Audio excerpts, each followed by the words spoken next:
Antakya'dan geliyorum Tillo'ya. Erzurum tarafından İbrahim Hakkı Hazretleri'nin 7. Göbekten torunuyum. Güneş hadisesini yerinde izlemek için buradayım. Dedemin bir eseri olduğu için çok heyecanlıyım. Benim için ilk defa böyle bir tecrübe olacak. Tüylerim diken diken. Ayrıca Siirt'in bu manevi ve misafirperver ortamı da beni çok etkiledi. Çok mutluyum, çok gururluyum. İlk defa mı katılıyorsunuz? İlk defa katılıyorum. Babamın bir sözü vardır. Deden seni istediği zaman çağırır diye. Demek ki kısmet bugüneymiş. Bu hadise dünyada kesinlikle bilinmesi gereken ve bence tahminimce söylüyorum bunu, Mısır dışında benzeri olmayan, ki orası da biliyorsunuz tüm dünyada popüler bir hadise. Bence tüm dünyaya tanıtılmalı. Burada gördüğümüz 100 kişi diyelim 100 binlere ulaşmalı. Tüm dünya bu deneyimi yaşamalı diyorum. Gençler de ülkelerini, ecdatlarını, atalarını tanımak için yola çıkmalı. İnanın buraya gelmek zor değil. Siirt'le ilgili ön yargıları yıkıp yola çıkın, gelin. Burada bir sürü hazinelerimiz var. Babamın görevi dolayısıyla buradayım. Aslen Karadenizliyim. Yılda 2 kez görünen bir şeymiş zaten. Hani hocasına karşı hani ilk onun üstüne doğmuş istenmiş galiba, onun üstüne doğmayan güneş doğmasın diye bir cümle kurmuş. Onun üzerine bu şekilde bir yansıma oluşmuş ve bu da artık gelenek gibi bir şey olmuş galiba burada. Hem Eylül ayında hem de Mart ayında galiba bu taşı görmeye, ziyaret etmeye geliyorlarmış.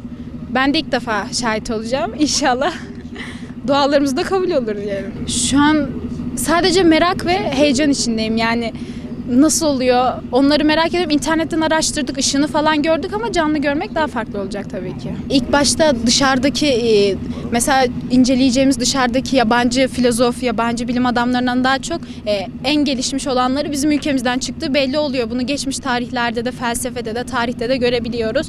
İlk başta kendi kültürümüzden başlayarak diğer ülkelere doğru geçiş yapmak bizim hem kültürümüzü sağlamlaştırır hem de bilgi açısından daha fazla bilgi edinmemizi sağlar. Çünkü çeviriler dolayısıyla falan birçok kelime, birçok cümle kayboluyor aslında.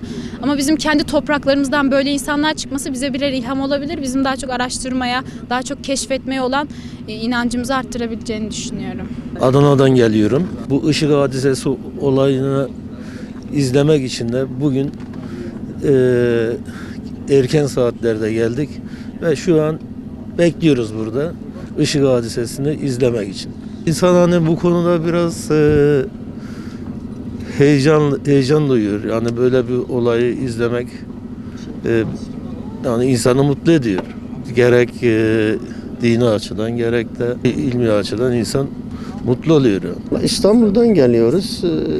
Rehan yani çok önemli bir olay yani bu yani böyle küçümsenecek bir olay değil. Ta 3 metre, 3 kilometre, 4 kilometre buradan oraya güneşi yansıtma büyük bir olay. Tabii hocası Şeyh Fakırullah Hazretleri, onun hocasıydı. Tabii ona yani böyle kalıcı bir hatıra, dünyada kalıcı bir hatıra bırakmak. Onu sevdiği, o kadar sevdiği, o kadar aşık olduğu. Evet. Özellikle bak sana bir şey söyleyeyim. Yani dinine, yani nelerine çok dikkatli olmaları lazım. Artık bak görüyorsun bu belaları görüyorsunuz da. Yani böyle yok efendim sabahtan akşama kadar diskolarda falan bu böyle olmuyor. Yani en azından hiç olmazsa biraz böyle dinine biraz daha dikkatli olmaları lazım, evet.